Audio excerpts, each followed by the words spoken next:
যে কোনটা আসলে টিকে থাকে সব সময়? মায়াটা টিকে থাকে। শুধু মায়ার কারণেই একটা সম্পর্ক টিকে থাকে, এমনটাই মনে করেন দেশের আলোচিত অভিনেত্রী অপু বিশ্বাস। এই সম্পর্ক যে কোনো ক্ষেত্রেই হতে পারে বলে অভিনেত্রীর মত। সম্প্রতি একটি ভিডিও সাক্ষাৎকারে সম্পর্ক টিকে থাকার কারণ হিসেবে অপু বিশ্বাস বলেন, প্রতি মায়াটা সৃষ্টি হবে, সে যেখানে যত দূরে যাক না কেন ভালো লাগাটা, অ্যাটাচমেন্টটা থাকবেই। মায়া এমন এক জিনিস, সংসার জীবন হোক, সন্তানের সঙ্গে বাবা মায়ের সম্পর্ক হোক, বন্ধুত্ব হোক কিংবা যে কোনো সম্পর্ক যার প্রতি মায়া সৃষ্টি হয়, সে যেখানে যত দূরেই থাক না কেন তার প্রতি চোখ, ভালো লাগা, অ্যাটাচমেন্টটা থাকবেই। অপু বিশ্বাসকে দীর্ঘদিন কোনো চলচ্চিত্রে অভিনয় করতে দেখা যাচ্ছে না। তিনি বর্তমানে ফ্যাশন ফটোশ্যুটে ব্যস্ত সময় কাটাচ্ছেন।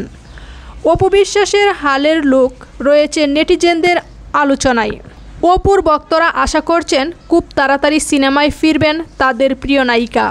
অপু বিশ্বাস বর্তমানে একমাত্র ছেলে আব্রাহাম খান জয়কে নিয়ে একক মায়ের মতো করে জীবন কাটাচ্ছেন। তবে ছেলের জীবনে শুধু মাই নন, বাবার ভালোবাসাও মেলে। অপু বিশ্বাসের সাবেক স্বামী বলিউড মেগাস্টার শাকিব খান মাঝে মধ্যেই ছেলের সঙ্গে সময় কাটাতে যান অপুর বাসায়। চলতি মাসে গিয়েছিলেন সিঙ্গাপুরে। সোশ্যাল হ্যান্ডেলে অপুর পোস্ট করা ছবিগুলোতে দেখা যায় মা ছেলে ঘুরে বেড়াচ্ছেন সিঙ্গাপুরের বিখ্যাত মারলায়ন পার্কে। সিংহমূর্তির পাশে দাঁড়িয়ে তোলা ছবিগুলোতে মা ছেলের মুখে দেখা যায় আনন্দের ঝলক। 2008 সালের 18 এপ্রিল গোপনে বিবাহ বন্ধনে আবদ্ধ হন শাকিব খান ও অপু বিশ্বাস। 2017 সালের 10 এপ্রিল অপু বিশ্বাস সন্তান জয়কে সঙ্গে নিয়ে এক টেলিভিশন লাইভে এসে তাদের বিয়ের কথা প্রকাশ করেন।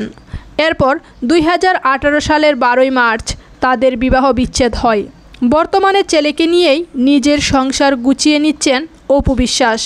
কারো প্রতি যদি মায়া তৈরি হয় তাকে ভোলা যায় না। সে যত দূরেই থাকুক তার প্রতি দৃষ্টি থাকে, ভালো লাগা, ভালোবাসা আর অ্যাটাচমেন্ট থাকে, এমনটাই মনে করেন ঢাকাই চলচ্চিত্রের জনপ্রিয় নায়িকা অপু বিশ্বাস। অপু বিশ্বাসের কাছে ভালোবাসা মানে সম্মান আর বিশ্বাস। তিনি মনে করেন যে কোনো সম্পর্ক টিকে থাকে শুধু মায়াই।